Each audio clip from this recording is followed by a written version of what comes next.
So in today's video, I'm going to be talking about past lives, my past life theory, and past lives that I've lived on other planets. This one is for my starseeds out there. I know that there are a lot of you that have flocked to my channel, and I want to make content that you want to watch and enjoy and can relate to, so here we are.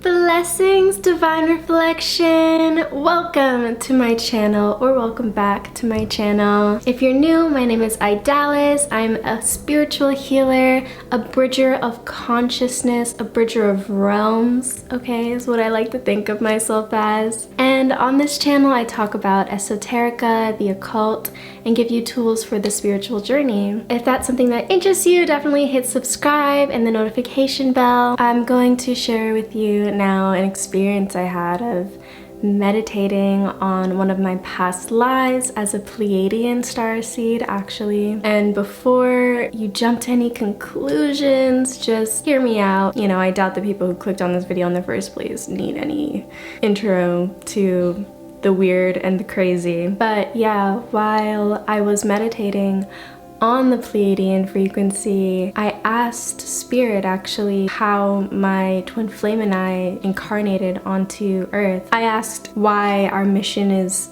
this specific one and why we're here at this moment in time. And because I am connected to, you know, my intuition, I'm connected to source energy. I've spent a lot of time meditating and fine-tuning this aspect of me and consider myself a psychic.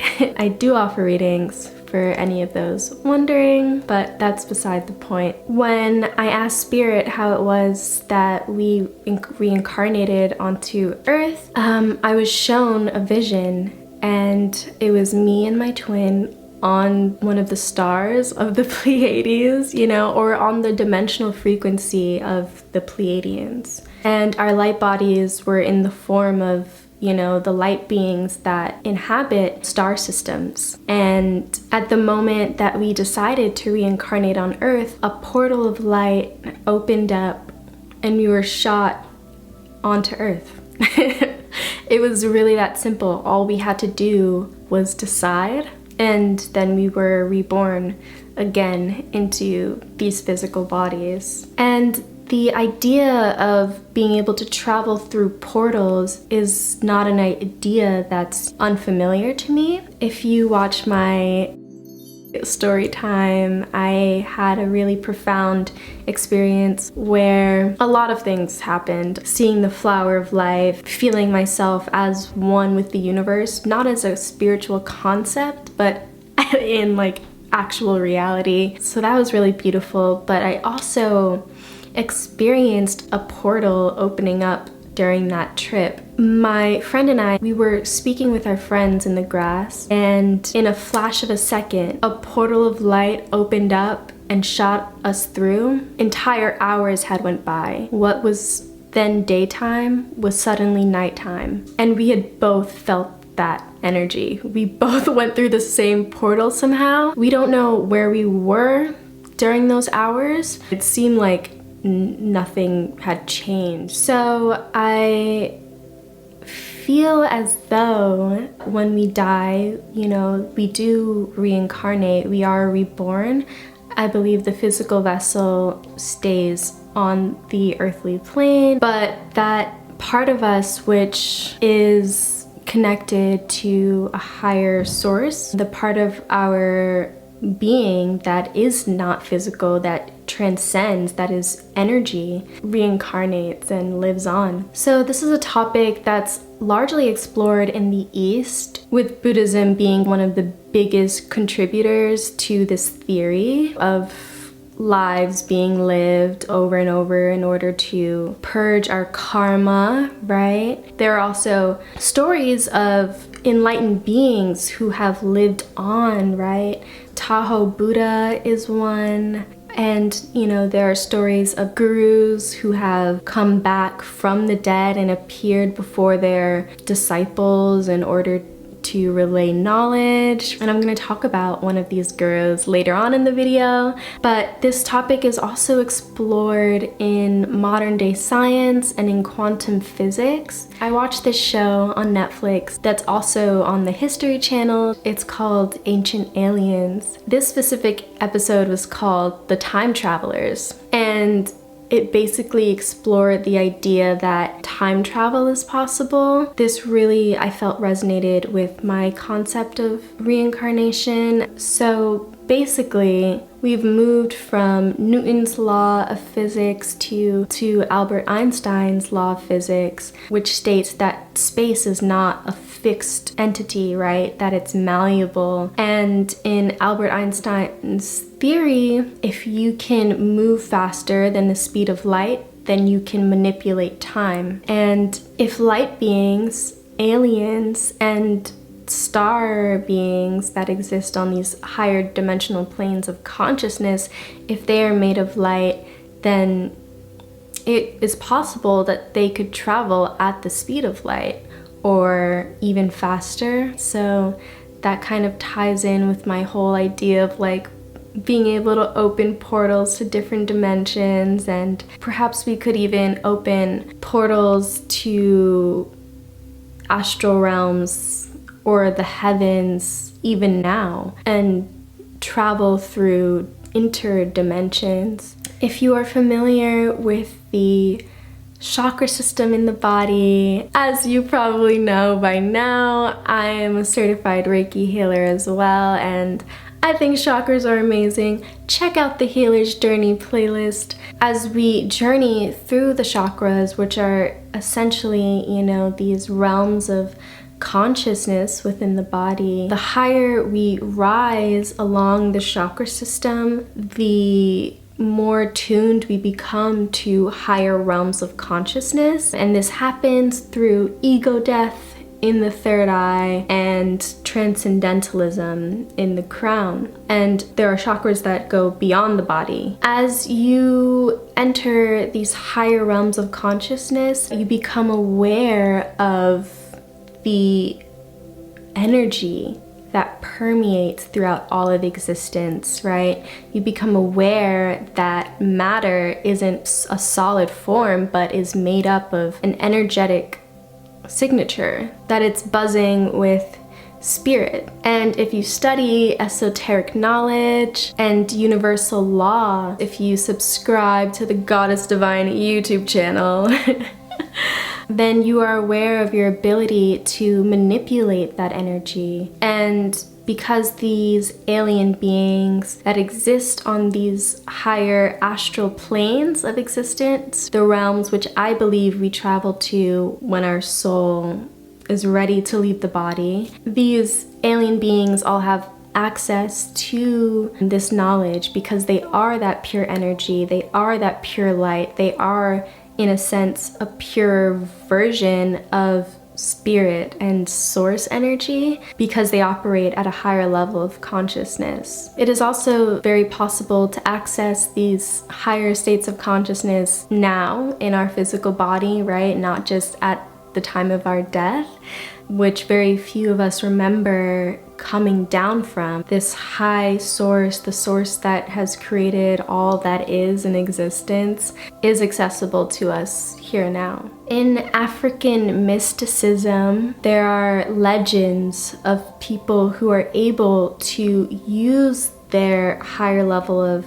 perception to manipulate matter in a really extreme way. I've heard stories of people being initiated through ceremony into these mystery schools. Egyptian mystery schools are a really famous example of these kind of secret esoteric societies, right? I've heard stories of people being able to walk through walls and open portals to different dimensions in the 3D. Like, as 3D beings, they're able to do this. And I believe that it's also a very real possibility as a studier of, you know, esoterica and occult wisdom and knowledge. It is our mind that manifests our perceived reality, right? So if we can attune ourselves, attune our mind, change our thoughts and perception, we can also change the reality around us. So now I want to get into a really beautiful chapter in this book that's also a really important spiritual text in my life, and I always am reading it at an important moment in my life and have been actually reading it for a couple of years. But it's by this guru whose name is Paramahansa Yogananda, and his journey of finding his guru and becoming a guru himself, and his ability to also, you know, kind of perform these really miracles, you could call them. Idolism is a very big thing, right? We tend to put people on pedestals without recognizing that they are a reflection of what's possible for us as well. Like, we can all walk in the spirit of Christ. We can all be Christ-like. In a similar way, we all have the ability to perform these rituals. We all have the ability to awaken, to become enlightened. Obviously, you know, that comes with practice and dedication and a willingness to do that, and it's not for everyone, but it is a possibility. So I highly recommend the book. You should definitely check it out. In this particular chapter, Paramahansa Yogananda's guru, Sri Yukteswar, comes back from the dead, essentially. He comes back from the dead, from the astral realms, to talk to his former disciple and tell him of his experience in those realms.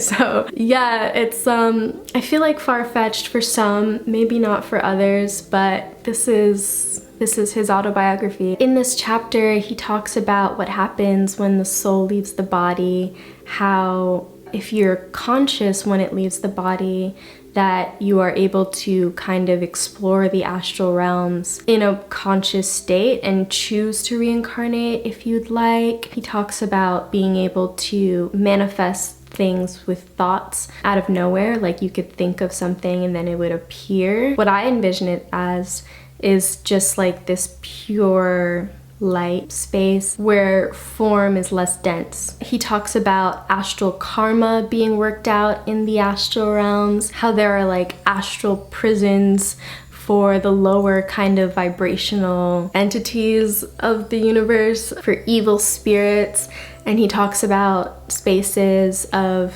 enlightened beings who are working out their karma in the astral realm. So the astral realm isn't even like the end-all be-all. Within Hinduism and in studying of the chakra system in the body, there are 4 energetic bodies that make up our auric field. Once we become aware of the energy that goes beyond us and can consciously choose to go beyond the physical form, that is when we can enter into the omnipresent life, as Sri Yukteswar says in the book, in the chapter. But if you are less conscious, your soul is prevented from, you know, joining the complete energetic bliss of the astrals.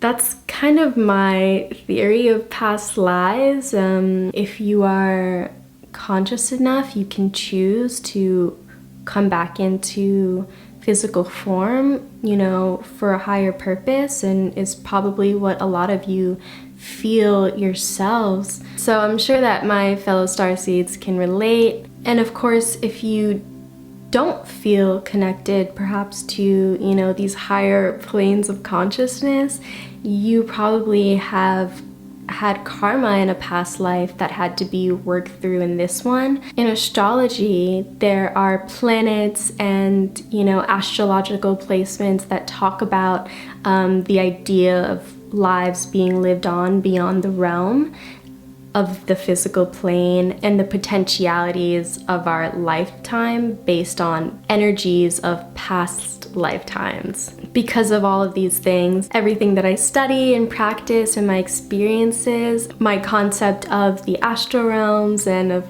connecting with star beings, that is my conclusion.